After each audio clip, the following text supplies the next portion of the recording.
Later this morning, thousands will line Fifth Avenue for the 80th annual Columbus Day Parade. Good days, Briella Tomassetti. She is live along the parade route in Midtown. And Briella, little birdie told me you're not only covering the parade, but you're also going to be in it. Yeah, I am super excited for that, Tashani and Dan. Good morning to both of you. I am a grand marshal for one of the groups marching in the parade. Of course, there is the biggest grand marshal, who is the business executive, Mike Strianese. He has Sicilian and Neapolitan groups, and then there are other ones. So I'm excited to be a part of this. It is definitely a huge honor.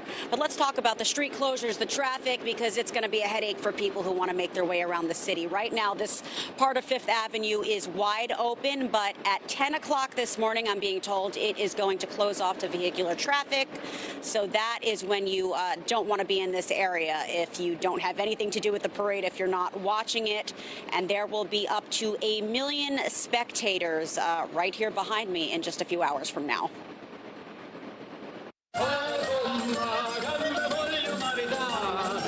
È quel periodo dell'anno, or as they say in Italy, it's that time of year again. A sea of green, white, and red accompanied by accordions, marching bands, floats, and of course food will infiltrate Fifth Avenue during the world's largest celebration of Italian-American culture. I love the parade. I love the people. The 80th annual installment of the New York City Columbus Day Parade is expected to feature around 35,000 participants and 1 million spectators.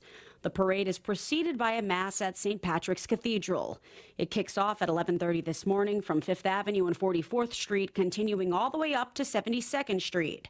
If you're making your way through the city, be prepared for street closures in the area to last through this afternoon.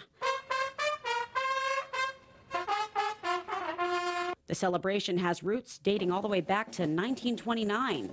An annual wreath laying is held at the statue of Christopher Columbus to commemorate his historic voyage and to honor the immigrants who came after him. In Italy, Columbus is considered a visionary and a brave explorer, the father of modern history. But the city no longer recognizes today as Columbus Day. It's now referred to as Italian Heritage and Indigenous Peoples Day to acknowledge Native Americans.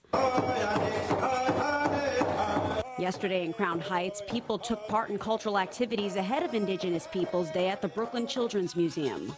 Festivities included storytelling, live performances, and interactive food demonstrations.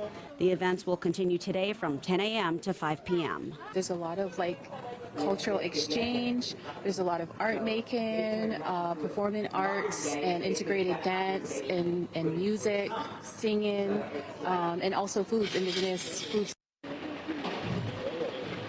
And if you didn't already know, some previous grand marshals of this parade, well, it's quite a long list, but they have included Frank Sinatra, Sophia Loren, Yogi Berra, and Joe DiMaggio. Also, the area, again, is going to be jam-packed. You are going to want to steer clear of this whole part of Fifth Avenue until around 3:30 this afternoon. That's when the streets are expected to open back up. But for a full list of all the closures, you can head over to the Department of Transportation's website or check out their social media pages. For now, though, we're live here in Midtown. Dan and Tashani will send it back to you. Briella, thank you.